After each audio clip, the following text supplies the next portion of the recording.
A very good morning to you all.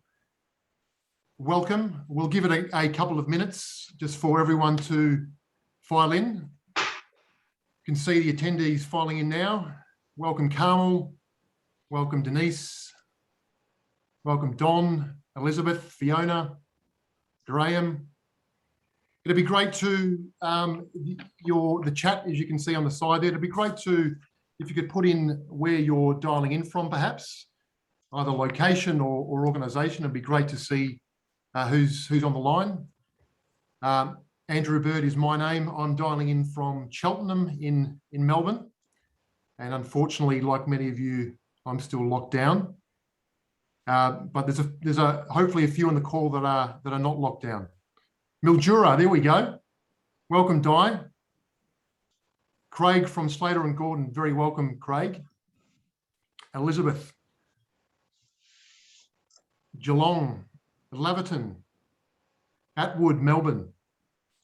Barb from Taradale, near Castlemaine, a beautiful part of the world. Welcome, Mirren. Welcome, Mel from Berwick. Bulleen, Mildura again. It's great to see some rural people. I believe we've got Victoria and a few from New South Wales as well, which is really good to see. Karen from Essendon. Ballarat, very warm welcome to you. Geelong, fantastic. So we'll give it 30 seconds, and then I'll introduce our wonderful panel, and then we'll go from there. Welcome Rafi from Melbourne. Welcome Graham from Benalla. Beautiful spot. Mac from Albert Park, welcome. Very good. So we've got all the attendees filing in, so I think we'll kick it off. So good morning all, and welcome to our conversation this morning, the why of road safety and prevention. I know there's plenty going on in people's lives at the moment, so we do appreciate you making a bit of time to join us this morning. My name is Andrew Bird and I'm from Foundstone Advisory. We've had the privilege of working with some of the panel over the last few years. And today we're really looking forward to a very, very open conversation involving yourselves. We've got some slides that'll hopefully add a bit of value to the conversation. But a lot of the session today is going to be fairly unscripted, very conversational. We've had feedback that, we've all attended so many webinars the last 18 months, perhaps. And so we're going to try to keep it as interactive and conversational as possible. Just a bit of housekeeping before we do kick off. As you can see, you're all on the chat line there. So thank you for getting involved. And we've also got the Q&A function there. As you can see, there's a question already coming here. So we'll be manning the Q&A and we'll be having a Q&A towards the end of the session. So in terms of the session today, just wanted to provide a bit of a scene set to you all before I introduce the panel. We've had the privilege of listening, learning and engaging across the road safety sector for a bit of time now, having conversations across the broader Victorian community, government organisations, corporates and general road users.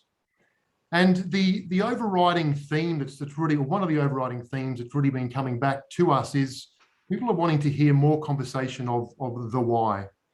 And what we mean by that is the human story really behind the story. Some of you might be familiar with the quite famous TED talk of Simon Sinek, where he talks about the why. We cover a fair bit about the what's and the how, but often the why perhaps can get left behind a bit. So today, looking at a lot of the participants joining us, we've got participants from local government, first responders, education community, legal, transport organisation. So we really wanted today's conversation, we really hope that we'll give you a few new perspectives to help with perhaps you yourselves having your conversations with your own local community. So that's really the intention of today. So without further ado, I'd like to introduce our panel today. So from left to right, Firstly, we have Samantha Cockfield. A very warm welcome to you, Samantha. Samantha is the Head of Road Safety at the Transport Accident Commission, the TAC. Samantha is responsible for the development and delivery of the TAC's road safety plans, involved in the road safety field since 1992, where she started her career as an economist of accident black spot programs. Samantha is a passionate advocate for zero road deaths by 2050. Her experience spans across development, evaluation across the SAFE system, which we're going to be hearing a bit more about today, strategy development, and road safety management. And Samantha's involved in a number of Australian and international committees. So a very warm welcome to you, Samantha. Hi, everyone. And next we have Carl Muller. Welcome, Carl. Hi there. Nice to meet you all. Carl is the Executive Director of Road Safety, Victoria at the Department of Transport. And Carl is responsible for leading the collective efforts across the road safety partnerships and the Victorian Road Safety Strategy. And we're going to be sharing a few slides with you today on the strategy. Carl's not from specifically the road safety sector. He's come from a number of very different government roles. So he's really bringing fresh perspectives and a broader view to the conversation. I heard Carl on a panel recently and brought some really interesting perspectives from perhaps outside the standard road safety sector. And last, but very much not least, Bernadette Nugent. Welcome, Bernadette. Thanks, Andrew. Hi, everyone. Lovely to see you all. Bernadette is the CEO of Road Trauma Support Services Victoria. She's been leading the organisation for a number of years. RTSSV provide education and counselling services across the Victorian broader communities. Prior to the CEO role, Bernadette was Manager of Counselling Support Services for many years, and so has a very real and a human understanding of the different perspectives of road safety and trauma across the organisation. Bernadette is engaging with various organisations and government partners, co-creating education solutions through genuine partnership. So I hope that gives you a bit of a snippet to the panel today. We're really looking forward to having a really broad conversation and having you involved. So let's kick it off. So the first question, we might start with you, Bernadette. I think in terms of really setting the scene of the why, it'd be great to hear a bit more from you about what you're seeing around the importance of us really understanding the why and prevention, and also the power of sharing lived experiences. Okay, thanks, Andrew. I think you referred to it a little bit earlier on when you were doing the introductions, but I think one of the most important things that we're hearing in the community at the moment, certainly from our perspective at Road Trauma Support Services, is a level of complacency around the understanding and the importance of everybody taking individual responsibility on the roads. So what we're hearing a lot of is, it won't happen to me. I'm not one of those people who is going to get caught up in a serious road trauma. I'm a good driver. So a lot of the work that we do is really about challenging that complacency and the assumptions around road trauma and who it impacts. And the way that we do that predominantly is through sharing lived experiences. So we have a pool of amazing people who work with us, who are all volunteers, who talk to the community on a regular basis about their personal story. So the power of those individuals telling their story can't be really measured. It's what it does above and beyond what stats and facts can't do. So what we're trying to do is really challenge that and actually start talking to people about, what have you got to lose? Let's aim high. Let's aim for zero by 2050, because I refer back to the TAC ad, Samantha, that we've discussed before with Francesco in it from a few years ago, where it was really powerful. where people came around the corner were all part of his family. And for us, it was, you know, really highlighted, and we worked with so many different organisations to say, who are you prepared to lose? No one's prepared to lose a family member, and no one wants to be responsible or be in a position where they seriously injure or take someone's life as a result of something that was most likely avoidable. I think one of the other things is too that we hear a lot about what I mentioned before about people making assumptions about the types of road users that get involved in a serious crash. It's anyone. Anyone can be involved in a road trauma. And the statistics will reflect that a significant portion of serious injuries and deaths are by simple mistakes. So we need to listen to this, and the way that we think that we get the message out in the best possible way is through our personal speakers sharing their lived experiences. It really makes people connect the hearts to the minds, and we think that makes a huge, huge impact. Yeah, beautifully put. I think the connecting the hearts to the minds is a huge thing, and your organisation and broader bringing that back to the why is really powerful. Thank you, Bernadette. Samantha, from your perspective, I know it was really interesting to hear a bit more about your background in terms of research as well. It'd be great to hear from yourself and from the TAC's perspective what you're seeing around the why, and perhaps what is working in terms of encouraging broader awareness across the community.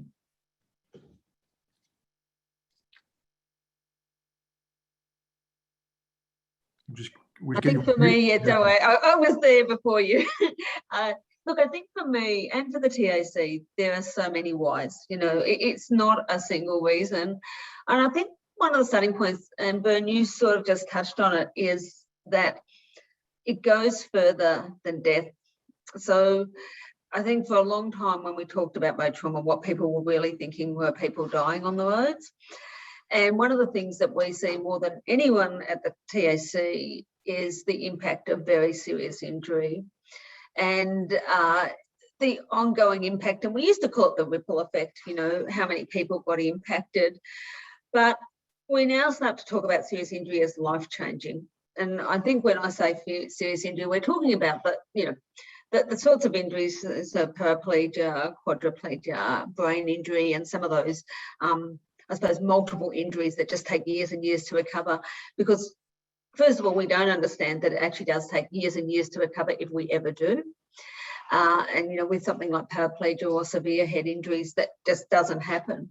But it's actually also understanding that that impacts on everybody in that person's life, their families, their friends, and even people like carers who need to come into their homes every single day. For some people, that's 24 hours a day, 7 days a week, for 50 years. And so I think really understanding how when somebody has a crash and there's a serious outcome, whether that be death or serious injury, that is just going to impact on so many people in our community. So that's the sort of starting point of what we see at TAC. There's then the cost of that.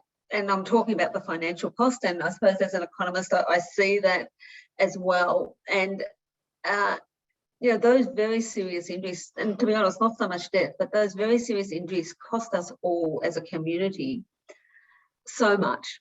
Our registration fee that we all pay, which is a big component of that, is the TAC premium. It doesn't need to be like that.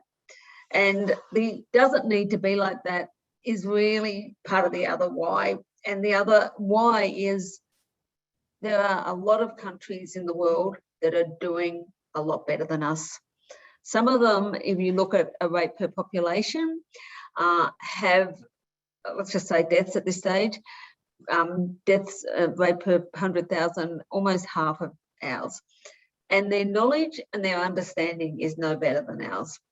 So we actually know what to do, but people are dying every day on our roads that don't need to. And I think that's the other why. And part of that why goes back to what Bern was just talking about, which is personal responsibility. We do, and we know this, we've got the evidence. People do believe they're good drivers. It won't happen to them. And this sort of trauma happens to people who do stupid things, risky things on the road, not to me and you. So that's really big part of our job. And we really have started talking about mistakes a lot more. And that campaign that Ben was speaking about, actually, it was a starting point of that.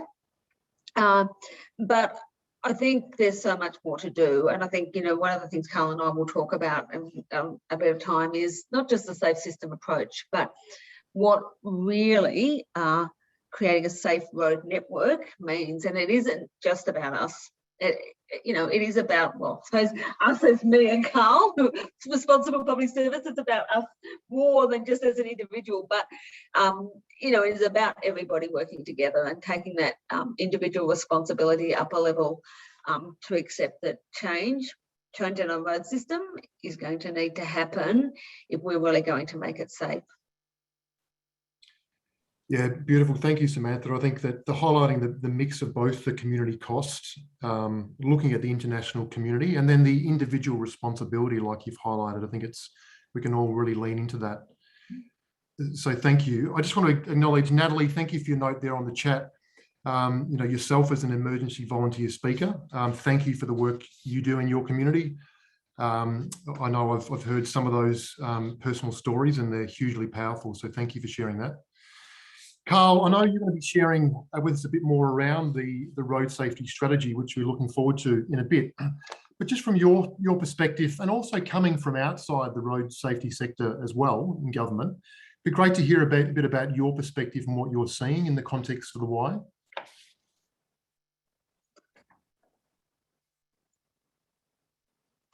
I think we've got you on mute as well, Carl. Yeah. Yeah, the audio for some reason is not coming through there at the moment.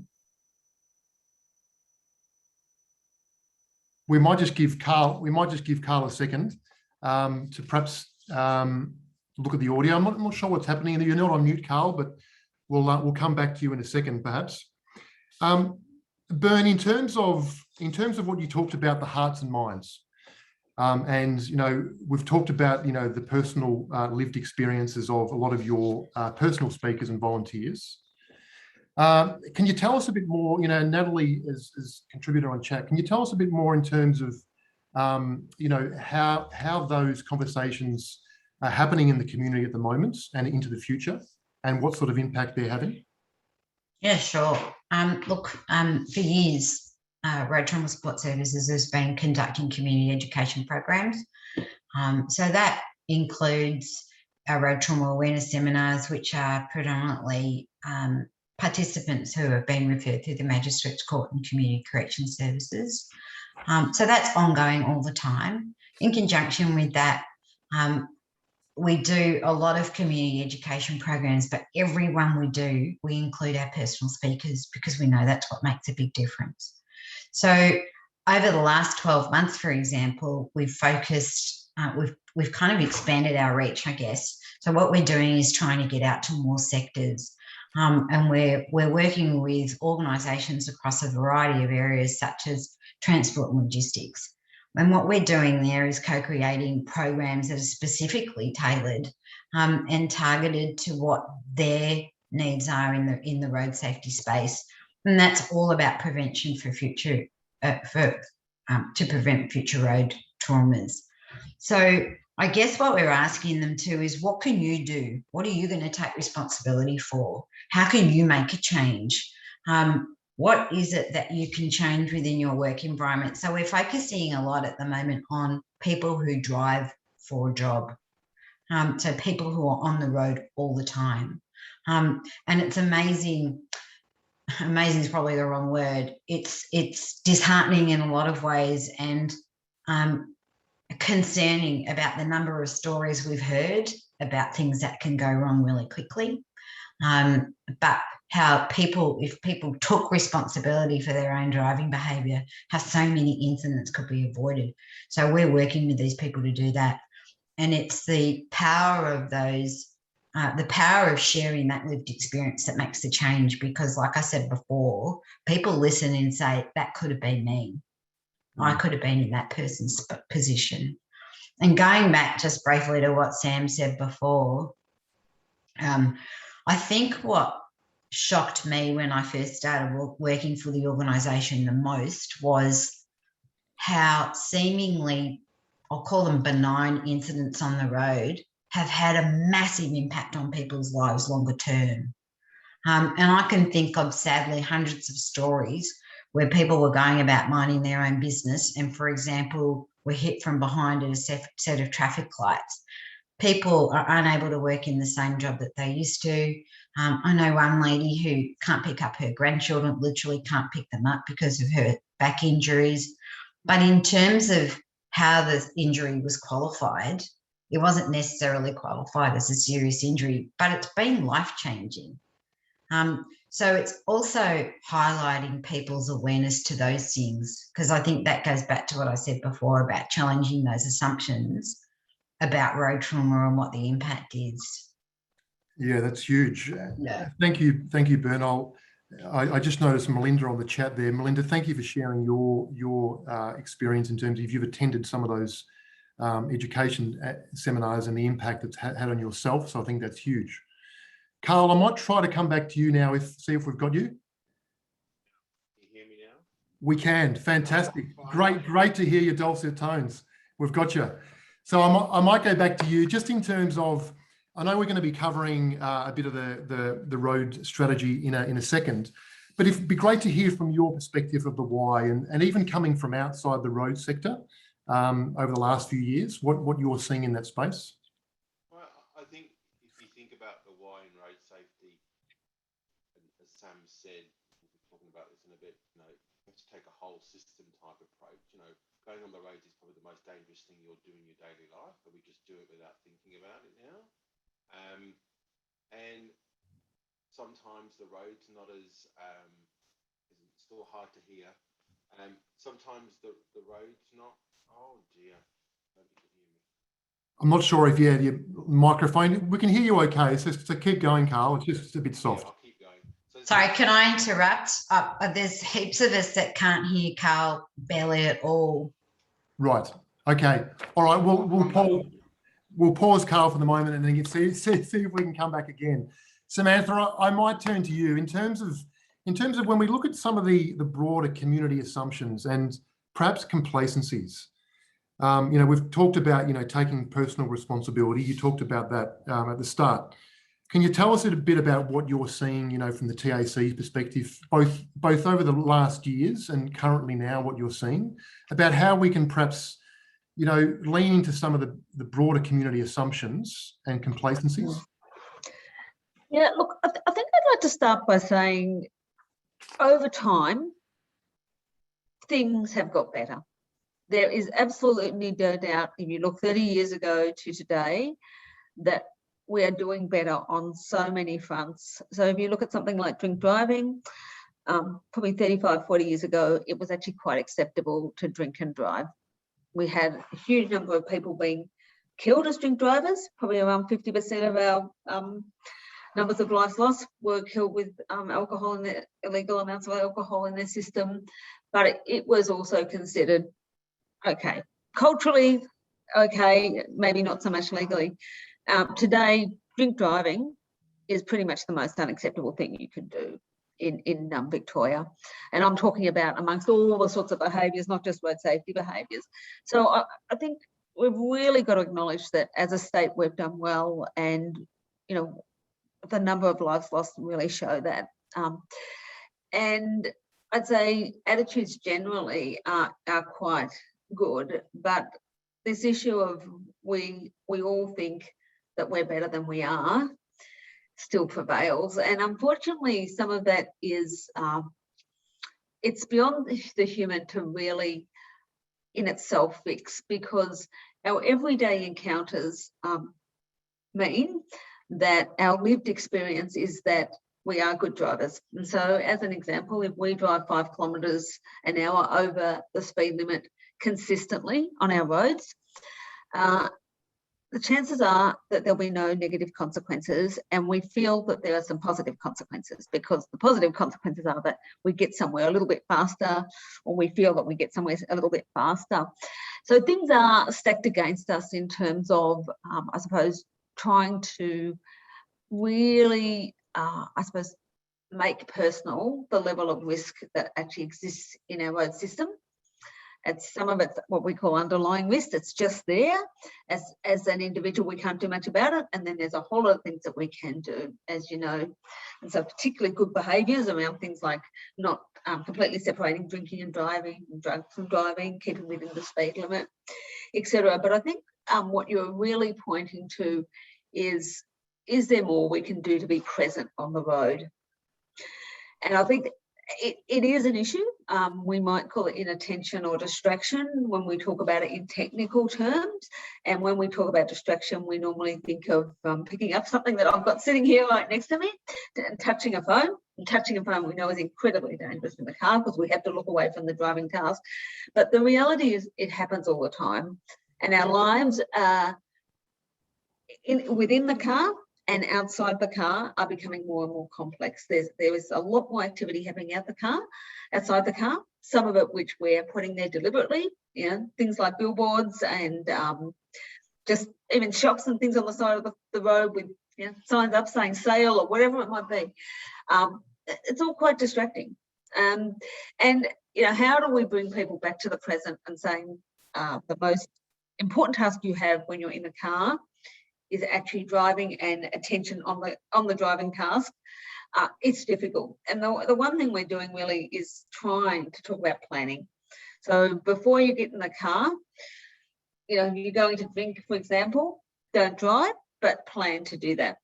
If you do need to use your nav device, set it all up before you leave, because if you plan to do that, you will do it and you won't need to touch it again. The same with music in the car. In itself, it's probably not that distracting to have music or the radio on, but get it all set up earlier. Don't actually start fiddling around once you're in the car. I've got to some degree, and this is why we will talk more about the safe system, to err as human. We're never going to be able to make humans 100% perfect.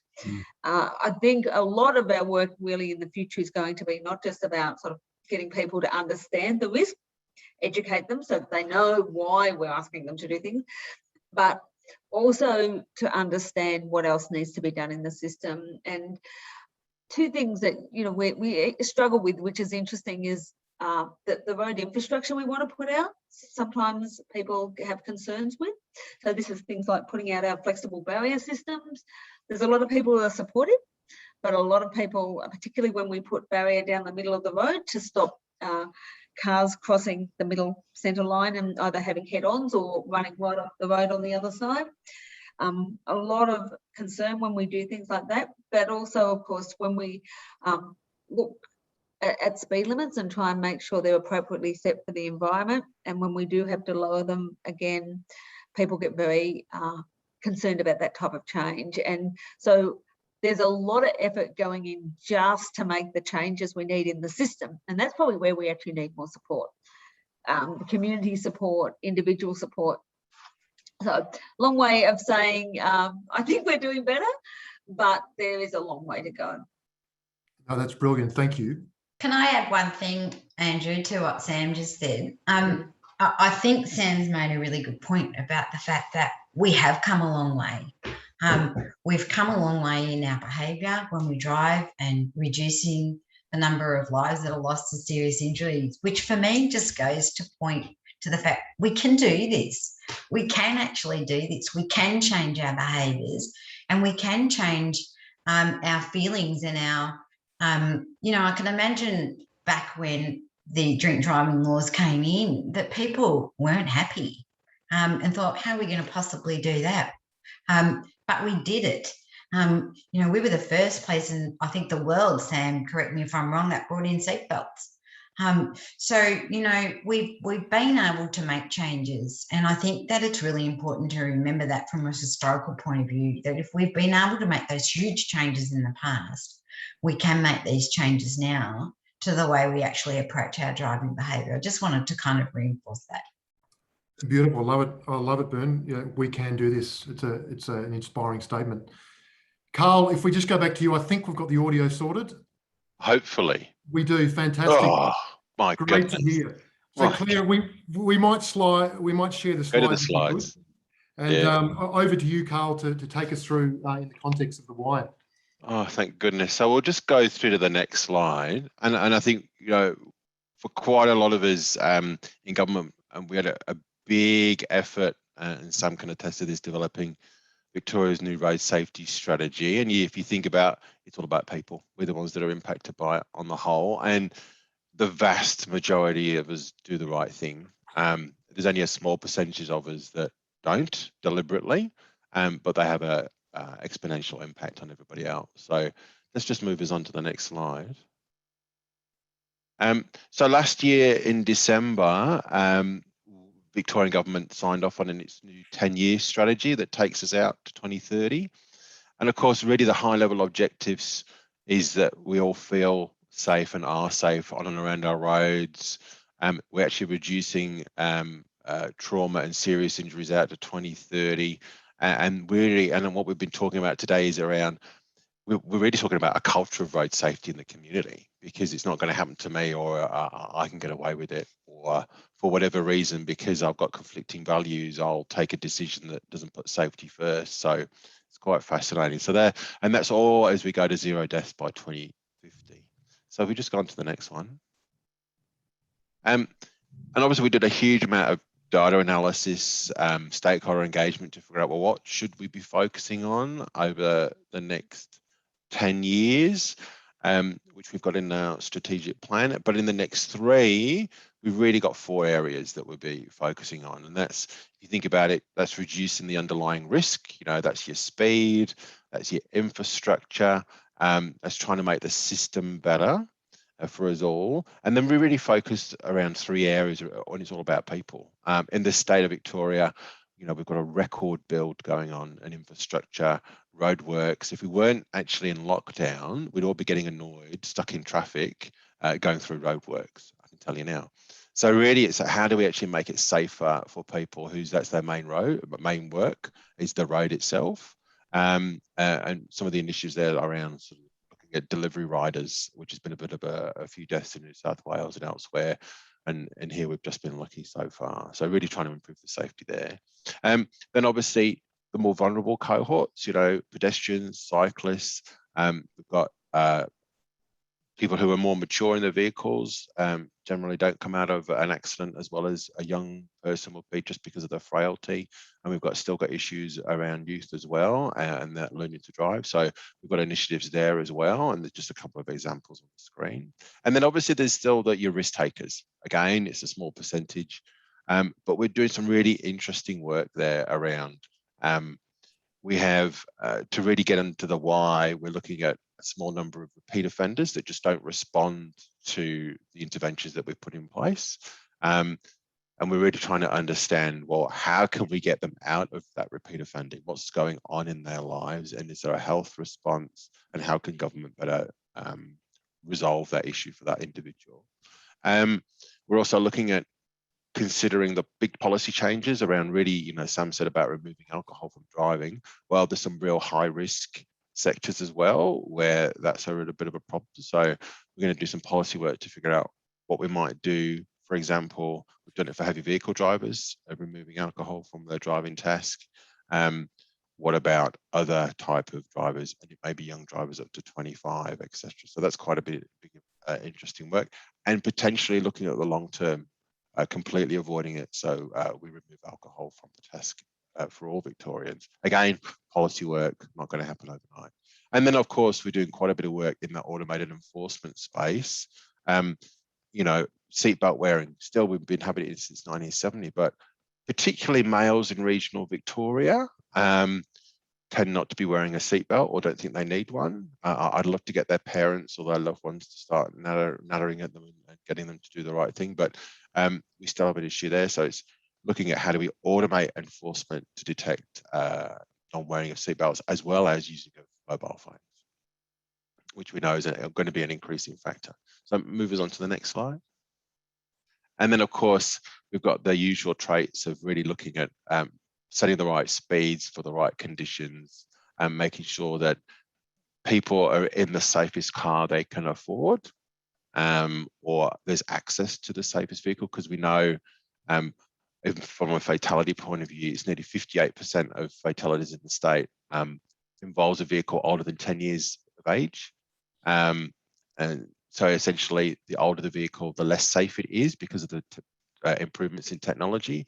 But we know that we've got to try and improve the safety vehicles right now because they're going to be on the roads for a very long time. And then, of course, continuing to use the levers that we've got around enforcement and penalties, because that general deterrence is a key one for us. It works. Not everybody likes getting a fine, but it does drive behaviour and gets us in the right spot. So that's enough from me. I think over the next slide is Sam, I think. Thank you, Carl. We'll just get you off mute. Beautiful. Yep. Thanks, Carl. I think look, one of the things, just going back to that previous slide, is that all of those areas are areas that really need public education support, and so there will be a lot of I suppose communications and marketing support. Some of those areas, big public education campaigns. But this slide's really about sort of some observations generally, and I've sort of touched on some of this already. I think creating a safe road system for all is hard. The safe system, we understand it's all-encompassing. It takes every part of the road system and tries to integrate solutions to make sure that when we use the roads, we're safe to do so. But it's really difficult to move away from a mentality which we've had, and I sort of saw this come up in the chat a bit about saying, we've actually got more people dying from road trauma in the world than we have from COVID, and yet we can all see the response to COVID. But I think part of this is that we really put our mobility, our ability to get to places easily and quickly, ahead of everything else, and that's a culture, and it's a culture amongst the community, but it's also a culture that particularly our older engineers who design the road system for us were brought up with. And so, if you just think about even trying to change that culture about how safe the system needs to be, it needs to be safe, not safer, and how you do that's huge change. And so, getting everybody to think safety is the number one priority when we're planning, whether it's a community, whether it's roads. I mean, we do it when we plan buildings, but we have in the past certainly accepted some level of risk in the system. We've already discussed that simple mistakes account for the majority of serious trauma. We actually did some work just recently, going back over the last 3 years, or 3 years to the end of 2020, about 70% of our fatal crashes didn't involve any high risk behaviour that we could identify. So things like drinking and driving, drugs and driving, etc. And I think there's also really still a very big concentration on the need to change people, to make people be safer and do safer things. There's absolutely no doubt we need to do that. We need to actually educate people. We need people to behave well on our roads and within the road rules. But in and of itself, that is actually not going to get us to our long-term goal of having nobody killed or seriously injured on our roads. And we really need to understand it as a community that the environment, the roads we drive on need to be designed differently. The speed limits need to be set differently. So I think we really we've got to sort of recast what it really means to have a safe road system and how we're going to get there from it's all about people doing better to about creating a whole system. I think there's some really huge opportunities though for us, because if we start to look at, and I don't know how many of you know about the Sustainable Development Goals that the UN has developed, they're really being taken up with gusto across Northern Europe and into the US, Canada, etc. now. And we're just starting to see them evolve in Australia. But really, things like, let's say, lower speed limits work incredibly well with emission reduction, making communities more livable and easier to get around, and of course, health and wellbeing. So we can work with others to get the outcomes we want to see.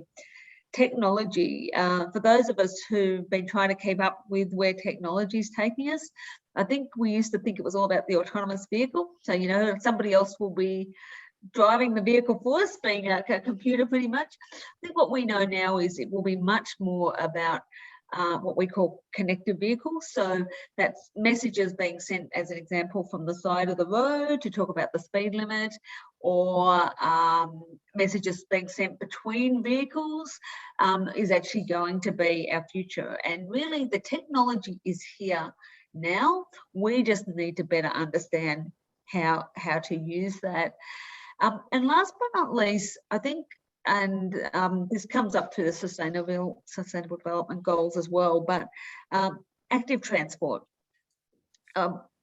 We have sort of been laggards in Australia with active transport, walking and biking for normal transport needs, not so much in recreational activity, but we're getting there, and we've really got an opportunity to plan that out. We know what's working in Northern Europe and some other places, so we actually don't need to wait. We can actually get ahead of the curve and make sure that we do have really safe environments for people to be active transport users. The next slide, I'm not sure whether that's, I think might be back to Carl. Yeah, I think that's, so the point you made there, Samantha, in terms of that really resonated with me, you know, changing the culture to a safe culture, not just a safer culture. And that really resonates with me. And it goes back to what Carl was taking us through, the specific actions from the strategy, is it's going to change the culture. And it goes back to what Bern was talking about, is the hearts and minds. So it is really refreshing to hear that from the TAC, from yourself personally and the TAC, of that is really the heart of it. I might go back to, there's been a fair few comments on the chat, and thank you for everyone. There's questions mixed into the chat there. So Bern, I might turn to you. There's been a fair few comments from Rosalie, Melinda, Christine, Natasha, in terms of looking at broader mental health. And I know I've heard you all, Carl and Samantha, talk about it before. You know, as Samantha reminded us, we're in the middle of a pandemic. There's so much going on in our lives. There's more anxiety, there's more frustration perhaps. And that kind of awareness affects our behaviour, doesn't it? And our ability to focus. So can you talk to us a bit more about what you're seeing in terms of broader mental health and how we need to be aware of that? I think there's a couple of things there, Andrew. I think certainly what we've seen over the last 18 months at Road Trauma Support Services with our counselling service, even though there was a reduction of people using the roads, that our counselling service, the need for our service actually went up because of people's anxieties and just how people were feeling around COVID and everything that was impacting them on a day-to-day basis. So we've seen that sort of firsthand and how that's impacted the organisation. In terms of mental health, I think it's critical, and some of the conversations that we're having right now with some transport companies are looking at the root causes. And I just want to go back to what Sam said. I think it's really important to consider what we're talking about today in that safe systems approach. So clearly Road Trauma Support Service is very much sitting in that people pillar of the safe systems approach. And that's where we see that we have a responsibility and that we've created, I guess, a niche for ourselves to have the discussion with a level of experience and expertise that we bring into it. So part of what we're doing at the moment is about focusing on mental health. So we're looking at the root causes. What is it that contributes? What are people bringing with them when they drive a car that may contribute to a lack of concentration or distraction or drug and alcohol use or whatever it might be. So part of what we want to do as an organisation is, I guess, partner with others who are working in the mental health space in specific areas to work together to see how we can support each other and make some positive changes. But what we've found too is employers are really wanting to know. Employers that we're talking to want to go, we want to know why. So we want to know if Joe Bloggs gets into his truck and he hasn't slept the night before, what's making him tick, what are the things that are impacting him. So I've been really impressed, I guess, by a lot of the employers that we're working about who are prioritising road safety with their workforce. And it's not just driven by the dollar, it's driven by the fact that they want to have people in their workforce who are physically and mentally capable of being in the moment when they're driving, because there's so much at stake. So look, I think from our point of view, that's what we're seeing. We're really impressed in what we're seeing with big companies, or not just big companies, but employers who are really wanting to look out for, one, their workforce, but also other road users. But also what we're hearing and seeing in the community about, it does impact people. Mental health, those root causes, definitely has an impact on people's ability to drive safely. It's just, yeah, it's a definite. Yeah, thank you, Bernadette. Carl, I might turn to you just on that. There's a fair bit of conversation in the chat around the broader mental health, what's happening in our lives. And I know I've heard you talk about distractions, in terms of influencing that. Perhaps it'd be good to get your perspective in relation to the strategy, what you're seeing in terms of the broader society aspects there. I think we're definitely seeing people more distracted. I know I am. But I think if you look at the research, because we're always trying to be evidence-based, if you're in a heightened emotional state, in other words, you're crying, you're angry, you're frustrated or whatnot, your risk factor on the roads goes up to by a factor of 10. It's huge. It's more than alcohol being at the limit. So I think we underestimate the importance of being present and being in control of your emotions, and talking about the TAS, which is what Sam and Bernadette have just said.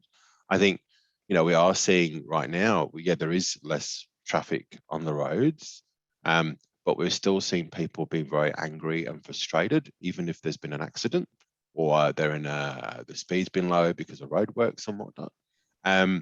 Because people are generally, it's all about me. And in their own lives, they're focused on what else is going on rather than being present.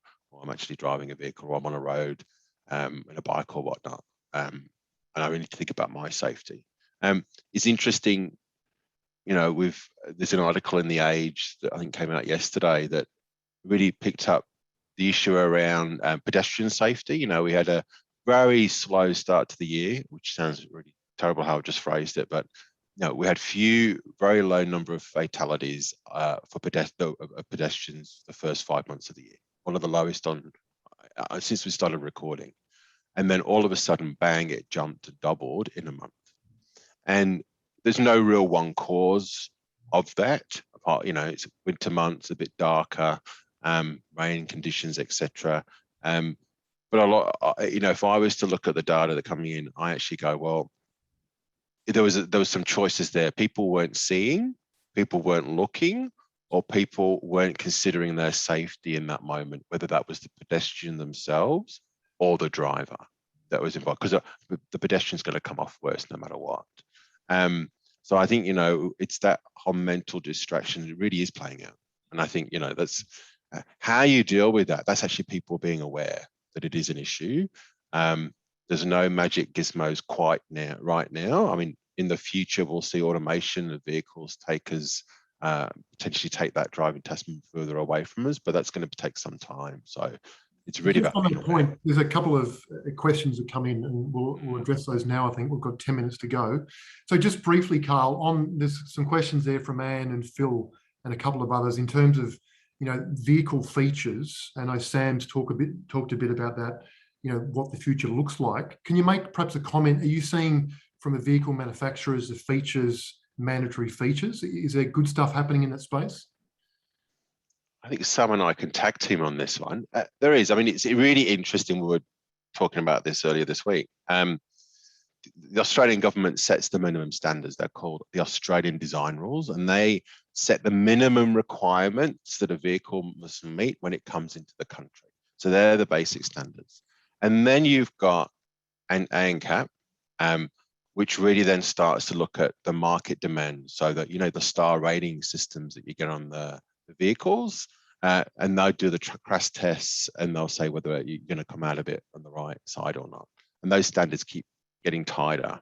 I think ANCAP actually does drive market. I think the manufacturers are going in the right direction. I mean, government, you know, we've been working a lot of trying to make sure that the Victorian government fleet is the safest as it can be, and that's actually delivering some good results, because those vehicles then end up in the second-hand market. But we're still getting some manufacturers. There's a really good case that Mitsubishi brought in a vehicle. It was a light van. It was able to come into Australia because it met those minimum design requirements. But when it was tested by ANCAP, it was a 0-star. And really, no manufacturer today should be building in, you know, providing a vehicle to the market that's a 0-star. Really, they should be all aiming for 4 and 5. But we, as a consumer, also needs to demand that. Government might actually be able to do some levers there. I mean, the state government, that's what we're going to be looking at. But I think vehicle manufacturers are, but I think it's our role to ensure that we're educating people to understand, well, what does 4 or 5-star mean? What feature do I really want to look for if it's in a second-hand one? What do I really want to look for out of everything else? Probably lane keeper assist, emergency braking, etc. So vehicles are improving, but you've really still got to look. I mean, if you think about it, the features that you're now getting in a $20,000 or $30,000 car is probably what was in a $100,000 one 5 years ago. So it is improving, but again, we've just got to be aware as the consumer to know what to look for. Thank you. Samantha, would you have any comment on that?